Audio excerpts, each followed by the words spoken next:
Alright guys, back with the New Holland L225 skid steer. If any of you guys wanted to ask, this is a 2012 model. This was usually always someone asking what year it is. This is the 2012. Bought it with 1,300 and some hours. I think I got 1,600 hours on it now. I had it just over a year, so put about 250 hours on it, I think. Yeah, well, as you can see here, I got the cab opened up and just kind of checking things out in the inside. This is actually the first time I've ever looked inside of this thing. I had a flashlight, but I don't know what the heck I did with it now. It's around here somewhere, so set it in here now, did I? I just had the thing here a second ago. Oh, it's back here. I had to figure out where the oil and oil filter were on this thing because I couldn't figure out. It was the first time I ever changed oil, but I finally found it. It's in the battery compartment. There's the filter. The last time oil was changed on here was, I think, when I bought it. 1352. 1,300 hours.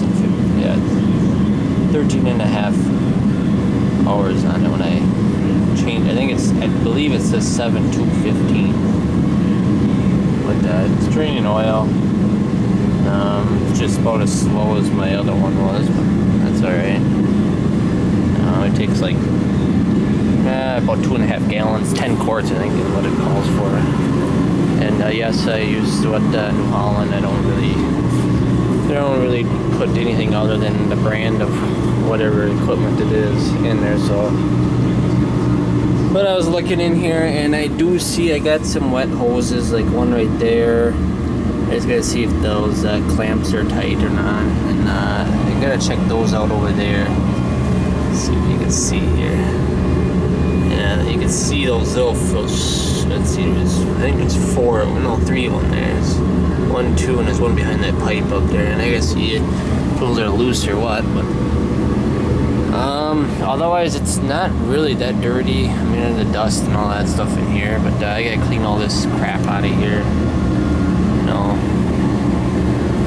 hard to keep a skid steer clean because you always, digging in silage and everything else, tends to just get all over the place. But so yeah, draining the oil on this thing. Got the new filter right there. I have to go grab the oil yet. I don't have it in here. Let's see here. Got the quick attach fixed. I have it up in the air right now. I will show you guys later when I get it back down because I had to tilt the cab up. But you can see the pins are out. You can see the new safety rod. That safety rod, indicator rod in there. So, and that's functioning well. I was gonna make sure no lines are leaking there where I connect them, and then that should be good to go. And then I have, let's see here. The only thing I gotta do is you can see right there. There's a cap on the pivot there on the bottom, and on the other side there isn't. I got a new cap to put on there to keep the garbage and that out of there from getting in there and wearing that hole, because wearing the hole out causing me another headache. But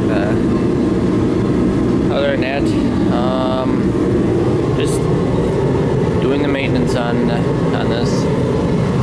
If you don't keep up with it, then that's when you have problems, especially on expensive equipment. But I'm gonna zoom back out so you guys can see. So yeah, I guess it was a headache when I first got this machine, but after I got her fixed and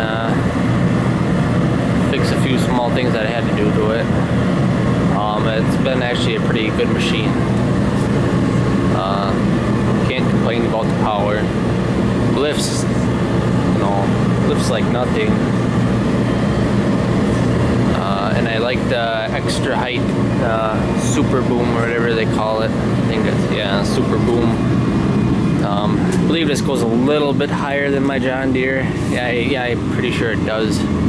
I know some of the stuff I'm doing with it now. I know I couldn't do it with my John Deere because it was just, it wouldn't go quite high enough. But hey, get that air filter out back there yet, clean that out yet. And, the next thing I have to do, I don't have the oil yet, but I gotta price it out and see what it's gonna cost me. But the hydraulic oil in here, I have to change it, and I have to actually drain all of it out because the hydraulic oil they got in these models, I believe this is a early 2012 before they switched over a few things, I think, on these skid steers. But the hydraulic oil they got in there is like a construction grade hydraulic oil. It basically almost looks like antifreeze, and it's really green and it's kind of watery. Now they don't sell that type of oil anymore. New Holland's getting away from it, so now I have to drain all of it, and I believe what they're putting in it now is a 10W30 oil. I believe, I'm not 100% sure yet on there. I can't remember what the guys told me at the dealer what they are putting in them now, but he said I couldn't mix the oil. I have to drain it.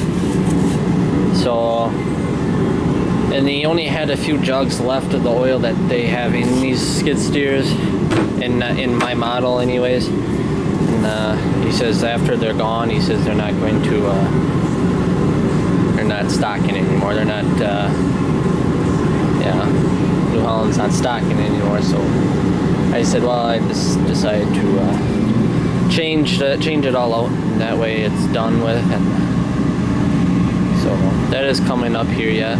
That's about the only thing I got left to do, I think, on here. I might check the oil in the hydrostatic drive for the tires.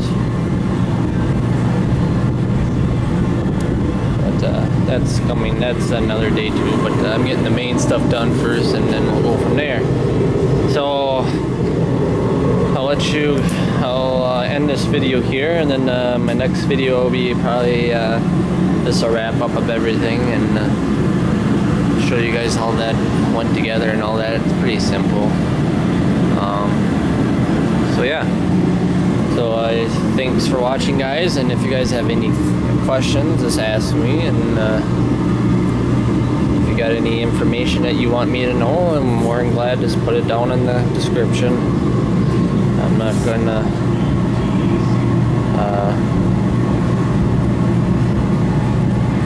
just put it down in the description, and I'll read it. I know I don't answer all of you guys' questions, or all your comments, I should say, but I do read them all. So yeah, stay tuned for the part 3 of this. Thanks for watching, guys.